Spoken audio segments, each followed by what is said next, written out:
இன்னைக்கு வரைக்கும் அர்ஜுன் நீங்க வந்து பண்ணது தவறு அப்படின்னு என்கிட்ட சொன்னது கிடையாது. நீங்க பேசிய கருத்துக்கள் எதுவுமே தவறு கிடையாது. ஆனால் நீங்க பேசிய கருத்துக்களால என்னுடைய தலைமையுடைய கிரெடிபிலிட்டி, நான் ஒரு கூட்டணியில் இருக்கிறேன், அந்த கிரெடிபிலிட்டி கொஸ்டின் ஆகுது. அதனாலதான் நான் ரிசைன் பண்ணேன். அந்த அவர் சொன்ன வார்த்தையினால தான் நான் ரிசைன் பண்ணேன். கூட்டணியில் இருக்கேன், அதனால கிரெடிபிலிட்டி என்னை நோக்கி கொஸ்டின் வருது. நீங்க பேசின வார்த்தைகள் எதுவுமே தவறு கிடையாது. அப்ப நான் சொன்னேன், என்னால எதிர்காலத்துல நான் அரசு செய்யக்கூடிய தவறுகளை சொல்லாம இருக்க முடியாது. ஒண்ணு, அந்த தவறுகளை உள்வாங்கி சரி செய்யணும். சரி செய்யாம பேசுவர்களை வந்து பேசக்கூடாதுன்னு ஒரு இன்டைரக்டா இல்ல டைரக்டாவே பிரஷர் வருது. ஆக்சுவலா அப்ப நான் எங்களுக்கான ஒரு கேம்பெயின் உருவாக்கணும்னு நினைக்கிறேன். ஆட்சியிலும் பங்கு, அதிகாரம் பங்கு, அந்த கேம்பெயினையும் பண்ணாத அப்படிங்கிற ஒரு அழுத்தமும் டக்குன்னு ராஜா மூலியமா வந்து உருவாகுதுன்னா, அப்ப என்னால உங்களுக்கு வந்து எந்த விதமான மன அழுத்தமோ இல்ல என்னால உங்களுடைய லீடர்ஷிப் கிரெடிபிலிட்டிங்கிற ஒரு விஷயம் உருவாகும் பொழுது அப்படி ஆயிடவே கூடாது.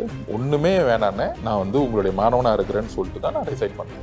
அதுல வந்து எந்த கருத்து வேறுபாடும் எனக்கும் அவருக்கும் கொள்கை ரீதியா இருந்தது கிடையாது. எப்படி நான் வந்து அவர் முதல் முறையா பார்த்தனோ, அவரு நான் தான் சொன்னேன், அவர் துணை பொதுச்சாளர் கொடுக்கும்போது என்ன மனநிலை இருக்கணும், இப்பயும் நான் அப்படிதான் இருக்கிறேன். எனக்கு எந்த எதிர்பார்ப்பும் கிடையாது. எனக்கு வந்து திருப்பி நான் பதிவு பண்றேன், எனக்கு பெரியார் அவர்கள் மாதிரியும் மகாத்மா காந்தி அவர்கள் மாதிரியும் தேர்தல் அரசியலுக்கு வரணும்னு நினைக்கிறேன். ஆனா அதனால வந்து இதெல்லாம் நீங்க பேசாம அமைதியா இருந்தீங்கன்னா நீங்க வந்து இந்த இடத்துக்கு போவீங்க, எம்எல்ஏ ஆவீங்க, எம்பி ஆவீங்க, ஏன் அடுத்தடுத்த பொசிஷனுக்கு போவீங்க அப்படின்னா அது வேண்டான்னு இருக்கக்கூடிய மனநிலை தான் நான் இருக்கிறேன். கருத்துக்களை நம்ம இருக்க இடத்துல மக்களுக்கான கருத்துக்களை நம்ம உண்மையா சொல்லணும்னு நினைக்கிறேன். இதுல எந்த விதமான பவர் பாலிடிக்ஸோ பவர் பிளேயோ கிடையாது.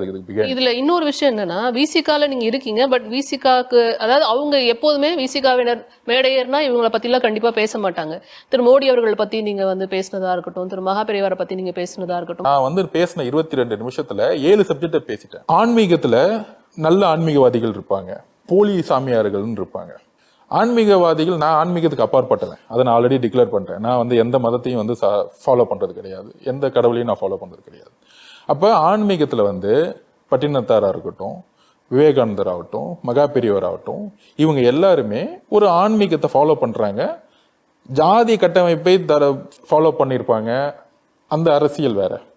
ஒரு மக்களுக்கு வந்து ஒரு அமைதியை கொடுக்கறது, ஏழ்மையை ஒழிக்கிறது அப்படின்னு சொல்லிட்டு இந்த ஆன்மீக பணின்னு ஒண்ணு இருக்கும். ஒரு ஆன்மீகவாதிக்கு ஒரு ஆன்மீக பணின்னு இருக்கும்.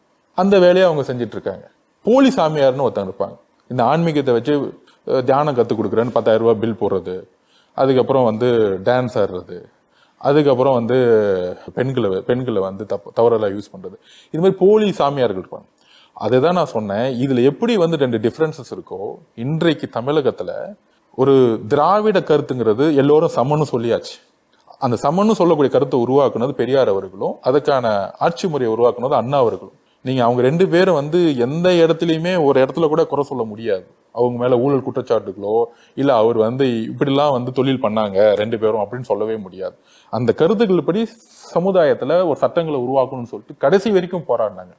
அதோடைய வழித்தோன்றர்கள் எல்லாமே உண்மையான பெரியாரிஸ்டுகள், உண்மையான அண்ணாயிஸ்டுகள் எல்லாருமே பெருசா சொத்து சேர்த்திருக்க மாட்டாங்க. கடைசி வரைக்கும் போராடிக்கிட்டே இருப்பாங்க. மத பெரும்பான்மைவாதத்துக்கு எதிராகவும் ஜாதி கட்டமைப்பு போராடிக்கிட்டே இருப்பாங்க. ஆனா அவங்க எல்லாம் ஆட்சியில இல்ல. இந்த போலி எப்படி ஆன்மீகவாதி போலி சாமியான்னு சொன்ன மாதிரி பெரியாரோடைய முகத்தை வச்சுக்கிட்டு, அண்ணாவுடைய முகத்தை வச்சுக்கிட்டு மேடையில பேசுவாங்க.